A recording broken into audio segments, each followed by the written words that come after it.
So right now it's on track to go somewhere between Saipan and Tinian. Yeah, pretty much just south of Tinian.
Eight days since Super Typhoon Yutu. Again, this is the worst typhoon, the strongest typhoon since the history of the U.S. We went to Soledad a few years ago. This is far worse. The qualities were most recently put on full display during what could honestly be described as one of the most intense struggles in Tinian's recent history. On the morning of October 25, 2018, the people of Tinian woke up to an island that was changed from its core.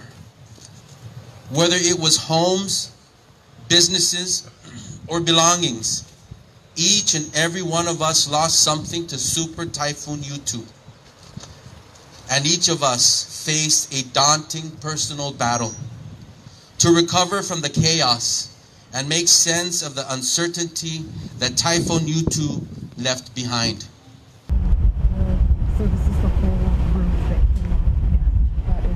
One week has already passed since the worst typhoon in recent memory barreled through the northern Mariana Islands of Tinian and Saipan. Despite PNC's concerted efforts to send a film crew to these shattered islands, our safe arrival cannot be guaranteed. Saipan's Francisco C. Atta International Airport has been decimated by Super Typhoon Yutu. Arrival and departure priority is given to the military and the federal government. Fortunately, our Joycelyn Atalik, who hails from the island of Rota, manages to secure a flight to Saipan with the help of Star Marianas.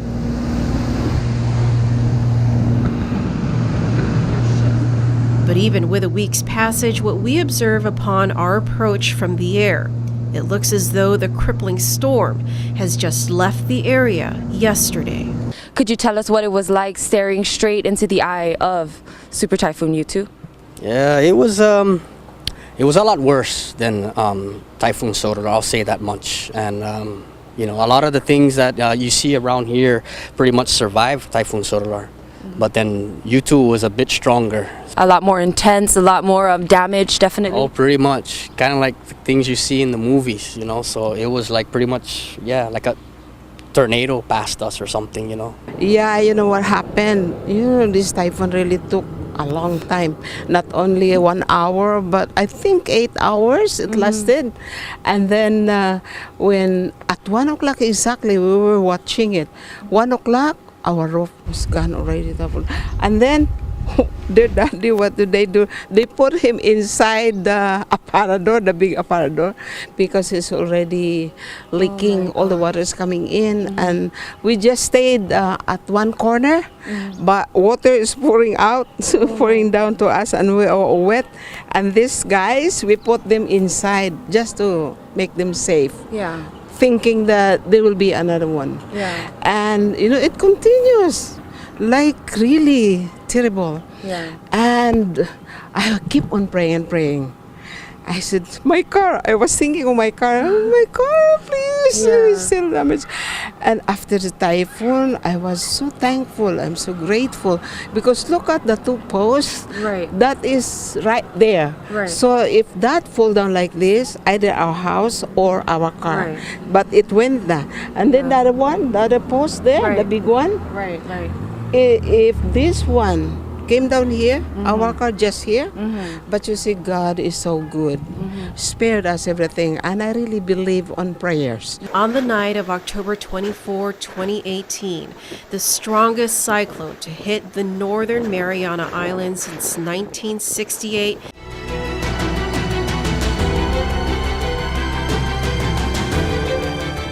made landfall on two of the islands in the Mariana Archipelago in the western Pacific, bringing with it sustained wind speeds of 180 miles an hour, with gusts as high as 200. There it is. There. Bye-bye. Whoa! But the wind speed data could only be measured for a short time, as recording equipment is destroyed during the height of the storm. Well, our recordings went out long before the eye ever got close enough to them. So we haven't gotten anything on the peak winds actual measurements. The highest we had measured was a gust of 90 knots, which is 105 miles per hour on Saipan, and then we lost the winds after that. And then for Tinian was gust to 85 knots, which is 100 miles per hour, and then we lost that one as well. The estimated wind speed was 180 mile per hour sustained and in excess of 200 mile per hour gusts. The very next morning, News Talk K57's morning radio host, Patty Arroyo, is able to reach residents on both Saipan and Tinian. The magnitude of the devastation is evident in their responses. Folks with concrete homes, full concrete homes, who shuttered their windows or who have storm shutters, were sending messages. And these aren't tales, these are direct conversations I've had with them, of how their storm shutters ripped off their house. Brad? Did we lose Yeah, him? ma'am. Oh, I'm sorry. Brad, are you okay? I'm not sure whether we lost him. Brad, are you there? I'm going to put up. Oh, okay. Brad, are you there? I'm here. Okay. Are you okay? Yeah, I'm fine. It's just twice in 3 years. Yeah.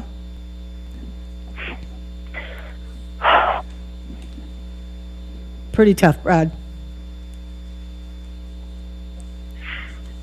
Well, the good thing is that we got a really good community here.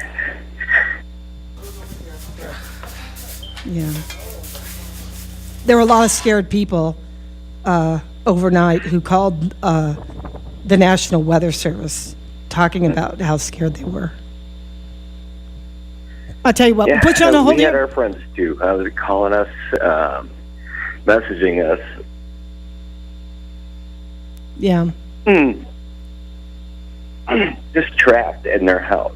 It was just frightening. I've lived through a lot of typhoons, but I have never experienced anything quite like this. My word. Yeah, our house is considered a bunker. When we rebuilt it, to Typhoon standards, it's a blockhouse, man. This thing could survive a war. And yet, at the peak of the storm, right before the eye passed over, this house was shaking as if it was an earthquake. The destruction, disaster, and devastation Yutu leaves behind are indisputable. And after taking a moment to catch their collective breaths and assess reality, most are eager to begin the journey to recovery, no matter how long it may take, ready to begin the rise of the Marianas.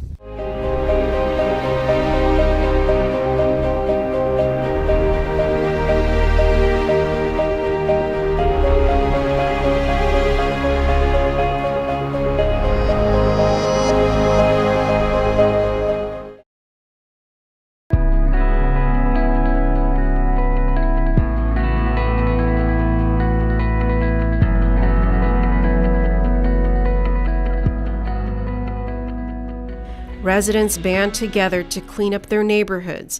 Federal, regional, and local officials are dispatched across the southern end of the island chain, and aid from beyond the shores of the two typhoon-ravaged islands of Saipan and Tinian begin flooding into the area.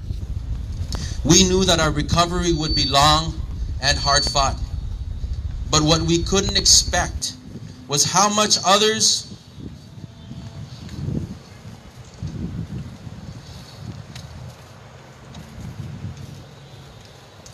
would come to our aid and fight for us. Not even a week had passed since the typhoon hit before we saw all 5 branches of United States military set foot on our shores. We saw the Coast Guard deliver relief goods to our ports. The Army helped revive our public utilities. The Air Force provide us with water. The Navy Seabees rebuild our village. And of course, the United States Marine Corps to remove the remnants of destruction from our site. I'm just happy to report that through this partnership that we have with FEMA, our DOD, and everybody else, also our neighboring islands, Guam. We want to thank Governor Cabo, everyone that's offered help from Guam National Guard, Air Force, and all the others that has been coming to Saipan to address our needs here. Every help, every assistance goes a long way. All too familiar with the annihilating effects of the region's worst typhoons, Guam Governor Eddie Calvo initiates GovGuam's efforts toward the recovery of Saipan and Tinian, with first responder boot drives at every major intersection of the typhoon-spared territory, manned by public safety officers of Guam. As far as a boot drive, the governor is actually his directive, his lead. He's tasked all the public safety agencies to start a boot drive or to do a boot drive tomorrow from the hours of 4 to 6 p.m., our normal thing at all major intersections. So we have GPD, DOC, CQA, GFD, of course, and other public safety agencies assigned to the different intersections, and they'll be hopefully asking for donations for relief efforts up in the CNMI. Back to relief goods, the donation relief goods, the governor has designated Homeland to be a coordinating authority for any of these relief efforts within at least the government of Guam. But the giving hardly stops there. Guam Homeland Security Office of Civil Defense sponsors a donation drive with drop-offs at every fire station on Guam. Perhaps, I'm not sure if you have the numbers in front of you, but it seems like Friday's boot drive was very successful to help support our family and friends that are in Tinian and Saipan. I did see that. I know it was above about $28,000. I mean, so it was really nearly fantastic. $29,000. That's a huge success for just 2 hours out on various intersections. So thank you very much to our law enforcement personnel and to everyone who reached into their change drawer and their wallets to make those donations. Still reeling in the aftermath of Typhoon Mangkhut the previous month in the Friendly Island, Rhoda sends a contingency of its finest to help with the recovery efforts up north. On the 2nd of November, reinforcements out of the island's Commonwealth Utilities Corporation's Rhoda branch joins utility detachments already encamped on Saipan and Tinian, including men and equipment from the Guam Power Authority and the Pohnpei Utilities Corporation. On that day, a dozen Rhoda Department of Fire and Emergency Medical Service personnel deployed to Saipan as well. Meanwhile, retiring Guam Governor Calvo deploys the Guam National Guard to help ensure safety and security through the restoration up north. You will be 100 miles north, and you will be with fellow peoples of the Marianas, our brothers and sisters of the Northern Marianas. To all of you, you serve the island and the nation in time of war, but you also serve our island and nation and our neighbors to the north in their time of need. For many of you, I think you may have a bunch of relatives over there or friends. This is their time of need. And you are to be the ambassadors of Guam. In behalf of my administration and the people of Guam, I wish you the best. But with that, I wish you the best, Godspeed, and be there again now as guardian angels for our brothers and sisters in the North. God bless you all. Thank you. As aid flows freely for weeks after the super typhoon, life is still not the same in the CNMI. Not only does the storm disrupt the community's Halloween and delay an election, it alters many lives, destroying homes, businesses, schools, parks, and historical sites. And the worst kind of tragedy, taking 2 precious lives.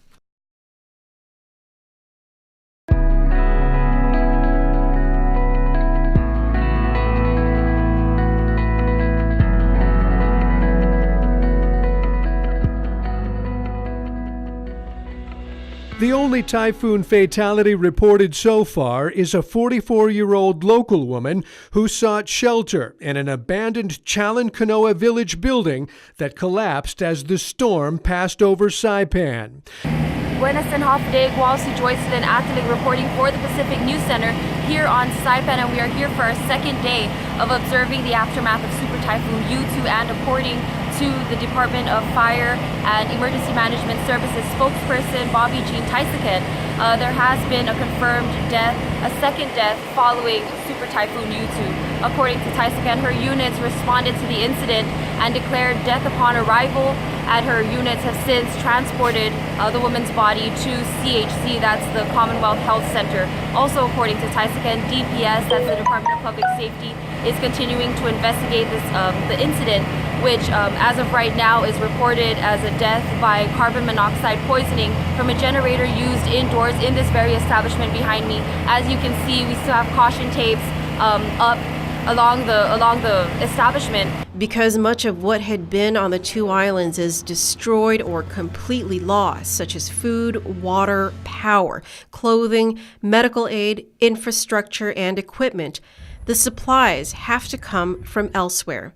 And this is where foreign, military, government, and private shippers step up to help. The Antonov AN-124, also known as the heavy lifter from Ukraine and the largest aircraft in the world, is being dispatched to the islands, bringing equipment and relief supplies to the NMI, just as it had already done for Rota and Guam after Typhoon Mangkhut in September.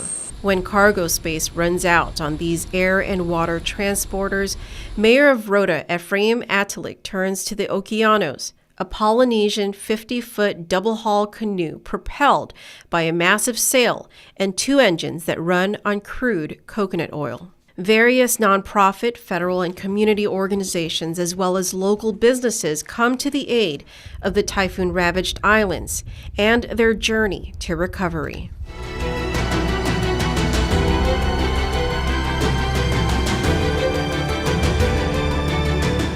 A month later, stories of hope and courage continue unabated. In Guam, the work to support our brothers and sisters in Saipan and Tinian never stops. While the future remains uncertain and recovery ongoing, one thing is for sure.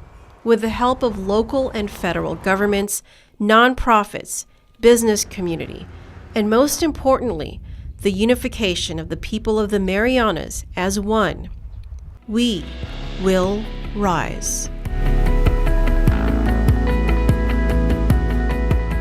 To be here on behalf of the whole team that came out. We had the deputy, we had the White House, we had the State Department with us. And the message is this: the Pacific matters.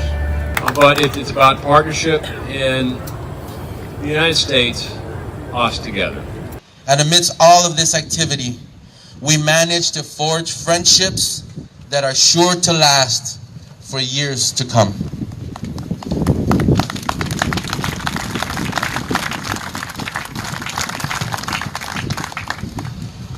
Regardless of branch, All of you have become a part of our healing.